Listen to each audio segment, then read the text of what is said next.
une volonté de justice dans le partage de la valeur de l'entreprise. Je reçois en plateau Éric Delannoy. Bonjour. Bonjour. Vous, votre thèse est écrite sur la couverture de votre livre. Ce partage de la valeur passe par le dividende sociétal. Vous allez la développer pour vous présenter. Vous êtes économiste et consultant. Première question, c'est quoi le dividende sociétal? Vous dites une part du bénéfice de l'entreprise sans recherche d'un quelconque retour sur investissement. Le dividende sociétal, c'est exactement ça. On alloue une partie des bénéfices d'entreprise vers la société, c'est-à-dire vers des projets qui vont être utiles au bien commun. Ça peut être des projets de sauvegarde de la biodiversité, ça peut être des versements à des associations qui vont s'occuper du lien social. Ça peut être aussi une manière d'aider des clients en difficulté. Donc un ensemble d'allocations des bénéfices vers des projets qui sont dédiés à l'intérêt général. Ça va plus loin qu'une autre expression qu'on a popularisée dans la recherche du partage de la valeur, le dividende salarié. Cette fois, ça ne doit rien avoir à voir avec l'objet de l'entreprise ni ses salariés. Tout à fait. C'est-à-dire qu'en gros, je prends le parti qu'aujourd'hui, la répartition de la valeur se fait entre le capital, la rémunération des actionnaires, et les salariés qui, à travers la participation et l'intéressement. Il me manque les parties prenantes silencieuses, qui consistent le social, l'environnemental, qui entrent dans la construction de la valeur de l'entreprise. On voit bien que si les gilets jaunes sont dans la rue, on ne peut pas produire correctement, une entreprise ne peut pas fonctionner correctement. On voit bien que si demain on devait vivre avec plus 4 degrés, on aurait de gros problèmes pour pouvoir assurer les chaînes de production. Donc le social et l'environnemental entrent dans la construction de la chaîne de la valeur de l'entreprise. À ce titre-là, il faut pouvoir la rémunérer et elle rentre du coup dans un enjeu stratégique de répartition de la valeur. Alors que le dividende salarié, c'était pas du tout ça. Le dividende salarié, c'était un pendant un peu alambiqué pour faire le pendant de l'actionnaire. Ça n'avait pas vraiment de réalité économique. Là, on a une véritable réalité économique qui consiste vraiment à considérer que le social et l'environnemental font partie des actifs stratégiques de l'entreprise. Et de l'écosystème. Alors, c'est quoi la différence avec le mécénat? Ah, c'est une très bonne question. Le mécénat, en fait, c'est un véhicule opérationnel du dividende sociétal. C'est-à-dire qu'en gros, vous allez donner à des associations, mais pas forcément en mettant cet acte de don en acte stratégique. Le dividende sociétal remonte d'un cran. C'est-à-dire qu'à partir du moment où j'ai une gouvernance d'entreprise, je vais chaque année me poser la question de savoir comment je décentre mon intérêt propre de l'entreprise vers l'intérêt général. Aujourd'hui, le mécénat, c'est les bonnes œuvres. C'est ce que je mets, c'est vraiment ce qui me reste et ce que je peux donner dans les limites fiscales qui sont aujourd'hui allouées. Le dividende sociétal, ça va être un acte stratégique au même titre que la répartition de la valeur pour les salariés ou pour les actionnaires. Alors, quels sont les exemples concrets de dividende sociétal que vous avez ?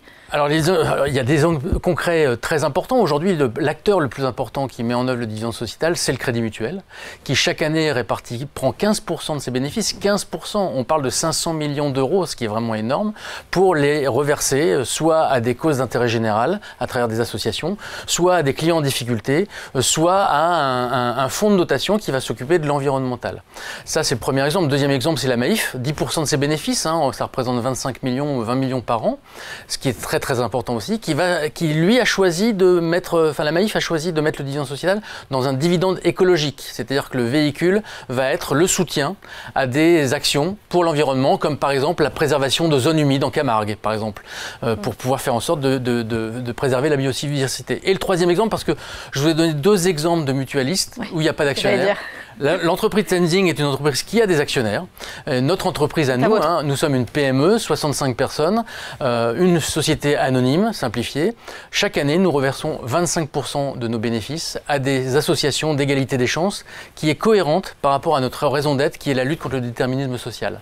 Quels sont les obstacles les plus importants? Je crois que vous dites que l'on n'est pas habitué en France à s'occuper de ces causes-là. Est-ce que l'entreprise s'occupe de ces causes-là parce qu'en fait on est très administré, très centralisé? Je pense qu'il y a déjà, un imaginaire capitaliste qui a généré dans le temps le fait que chaque entreprise devait être centrée sur son intérêt propre, à savoir faire du profit. Il y a une thèse qui consiste à dire l'entreprise est là pour fournir du travail et créer de la valeur, l'État est là pour s'occuper du bien commun. Cette séparation des rôles, de mon point de vue, nous met dans le mur. Nous met dans le mur pourquoi? Parce que nous sommes sur des enjeux systémiques. Le social et l'environnemental sont aujourd'hui des enjeux qui ne concernent pas seulement l'État. Comme je vous l'ai évoqué, ça rentre dans la construction de la chaîne de valeur de l'entreprise. À ce titre-là, il faut arrêter de séparer les rôles avec des entreprises qui feraient ce qu'elles veulent pour pouvoir créer du profit et l'État qui serait là pour réparer les dégâts du capitalisme. Au contraire, allons vers la coopération, faisons en sorte que les dirigeants en responsabilité considèrent qu'ils ont la responsabilité de s'occuper de leur écosystème et à ce titre-là doivent y dédier une répartition de leur valeur. Alors, est-ce que la loi Pacte de 2019 a changé les choses? C'est elle qui a introduit notamment les sociétés à mission. Il y a à peu près 1600 sociétés à mission en France, mais qu'est-ce que ça a changé concrètement? Alors, on a passé le cap des 2000 sociétés à mission, mais c'est récent, effectivement. Effectivement, la loi Pacte a fait deux choses très importantes. La loi Pacte, elle a d'abord, pour toutes les entreprises, considéré qu'il fallait réintroduire chaque entreprise dans son écosystème. Le code civil a été changé, ça a été non plus, l'entreprise n'est plus dans l'intérêt des actionnaires, mais l'entreprise est dans l'intérêt des actionnaires en considérant les enjeux sociaux et environnementaux. Donc on voit bien que ça décentre un petit peu le seul intérêt propre de l'entreprise. Ça, c'est le premier aspect. Et puis le deuxième aspect, c'est la création de la société à mission, où là, vous prenez des engagements, vous créez une raison d'être et prenez des engagements extra-financiers. Et il y a toute une architecture de preuves qui va essayer de faire en sorte qu'on vérifie que les engagements que vous prenez, que vous mettez dans les statuts, sont bien réalisés. Et à ce titre-là, le dividende sociétal devient un levier stratégique, un levier de financement et un levier d'action pour réaliser les engagements en dehors de l'entreprise.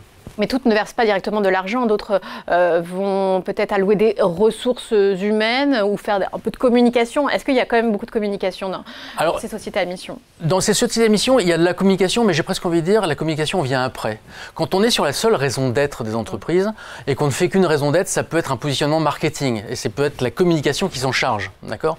En revanche, quand on est sur une société à mission, il y a toute une gouvernance qui s'installe. Il y a des enjeux qui sont mis en place, des engagements qui sont mis en place. Il y a un système de vérification de ces engagements-là. Il est bien évident que la communication, elle vient acter le fait que ma société à mission existe et tient à ses engagements. Donc la communication vient après. Et c'est à ce titre-là que je pense qu'on ne peut pas parler vraiment de washing. Le washing vient sur le fait que je communique sans forcément avoir réalisé ce que j'ai dit que je ferais. Une société à mission, c'est des engagements avec une preuve que ces engagements sont tenus. Donc on est quand même sur quelque chose de beaucoup plus engageant pour une entreprise. Quelles sont les incitations fiscales à distribuer un dividende sociétal aujourd'hui? Alors aujourd'hui, il existe des incitations fiscales puisque, encore une fois, on ne parle pas de la feuille blanche. On parle du mécénat qui est un véhicule opérationnel du dividende sociétal. On parle des fondations, des fonds de dotation qui sont d'autres véhicules du dividende sociétal. Dans le livre, j'explique un peu comment on met en place tout ça. Et par la loi Aillagon depuis 2003, on a des incitations fiscales qui sont limitées à 0,5% du chiffre d'affaires. Donc, voilà, on pourrait aller plus loin. Et en plus, c'est assez compliqué parce qu'il faut faire la preuve de sa gestion des intéressés.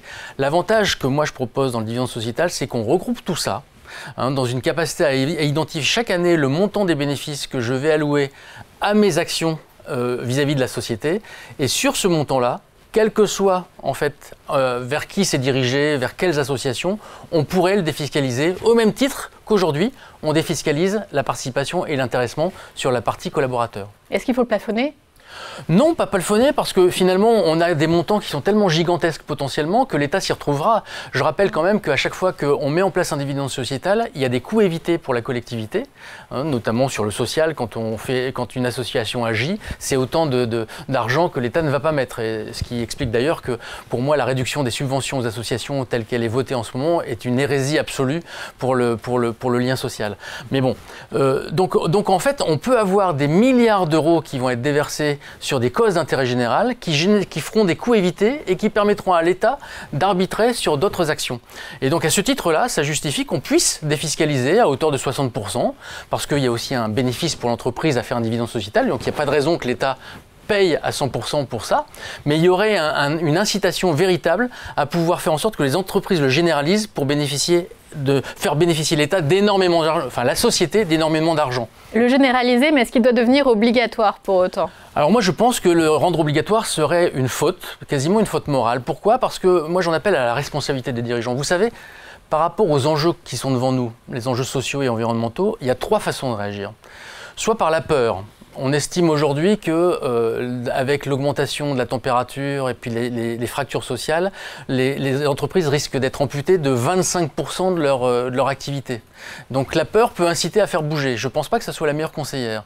Soit par la contrainte. Mais vous savez, la contrainte, elle est déjà active. Vous savez, les entreprises sont déjà très sollicitées en termes de contraintes réglementaires, en termes de contraintes de reporting, en termes de contraintes d'impôts. Je ne suis pas sûr que la contrainte soit la bonne réponse. Et il y a une troisième solution, c'est la responsabilité.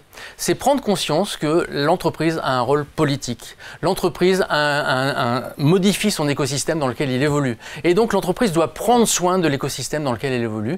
Et c'est ça l'objet du dividende sociétal. Et un des mantras, vous en parlez de la contrainte, c'est quand même la simplification dans la gestion des entreprises au jour le jour aujourd'hui. Même si ce n'est pas obligatoire, est-ce que ce serait tout de même une charge de travail en plus ?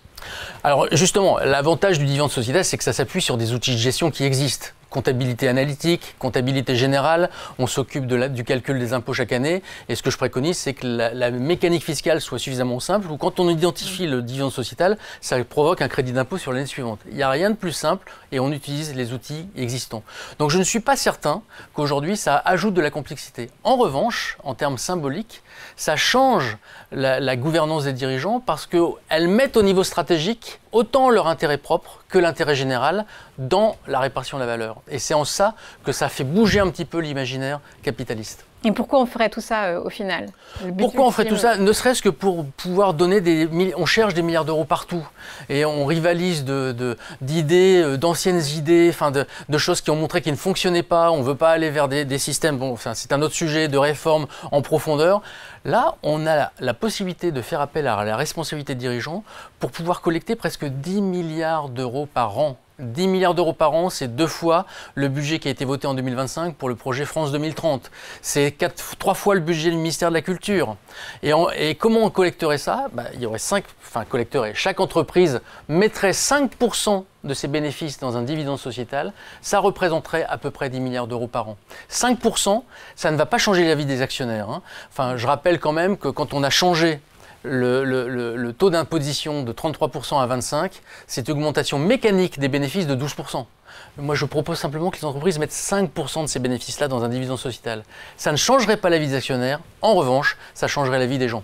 Mais il y a justement une autre critique, c'est que si l'entreprise, elle peut se permettre de verser 5% comme ça de dividende sociétal, c'est qu'elle pourrait aussi baisser ses prix et finalement, ça reviendrait aussi à la société d'une manière ou d'une autre. Alors à ses clients. Alors c'est un sujet que je traite parce que j'ai essayé d'être exhaustif et pas du tout angélique, puisqu'encore une fois, je parle d'expérience d'entreprise. Donc il y a des critiques qui sont formulées. Vous avez des retours. Et des retours qui ont été faits. Donc je traite ce point de baisse des prix versus dividende sociétal.